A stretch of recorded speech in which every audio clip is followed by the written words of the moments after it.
মেসির বাড়িতে হামলা। লিওনেল মেসির দ্বিতীয় বাড়ি হিসেবে পরিচিত স্পেন পরিবার সহ দেশটির বার্সেলোনা শহরে থাকতে স্বাচ্ছন্দ্য বোধ করেন বলেই অবকাশ যাপন কেন্দ্র ইবিজা দ্বীপে ইবিজা ম্যানশন নামে একটি বিশাল বাড়ি বানিয়েছেন আর্জেন্টাইন অধিনায়ক। মেসির 11 মিলিয়ন ইউরোর সমতুল মূল্যের সেই বাড়িতে হামলা করেছে পরিবেশবাদীরা। পরিবেশ বিপর্যয়ে বাড়িটি সহায়ক বলে মনে করছেন না তারা। বার্সেলোনার সাবেক প্লেমেকারের বাড়িতে হামলা করার একটি ভিডিও সামাজিক যোগাযোগ মাধ্যমে শেয়ার করছে পরিবেশবাদী সংগঠন ফতুর বেজেতাল। ভিডিওতে দেখা যায় ব্যানার হাতে মেসির বাড়ির সামনে দুজন ব্যক্তি দাঁড়িয়ে আছেন। ব্যানারে লেখা, দয়া করে পৃথিবীকে বাঁচান, ধনীদের প্রতিরোধ করুন এবং পুলিশকে সরিয়ে নিন।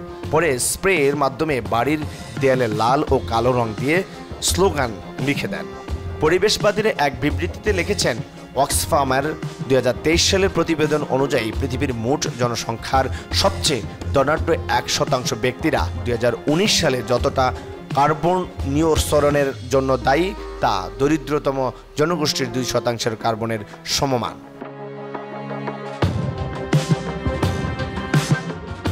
মেসির বাড়ি অবৈধভাবে নির্মাণ করা হয়েছে বলেও জানান পরিবেশবাদীরা। সামাজিক মাধ্যম এক্সে তারা লিখেছেন, মেসির ইবিজার অবৈধ বাড়িতে রং দিয়েছে।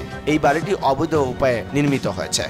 11 মিলিয়ন ইউরোর বেশি অর্থ খরচ করেছেন এই তারকা। নির্মাণের সময় 2-4 মানুষ নিহত হয়েছেন। নির্মাণ সংক্রান্ত কাজের কারণে তাপপ্রবাহ বেড়েছে।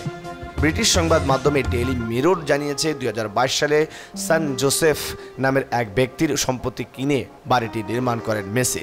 বার্সেলোনার হয়ে খেলার সময় তিনি সন্তান ও অ্যান্তোনেলা রুকুজ্জুকে নিয়ে এখানেই থাকতেন 8 বারের ব্যালন ডি অর্জনকারী।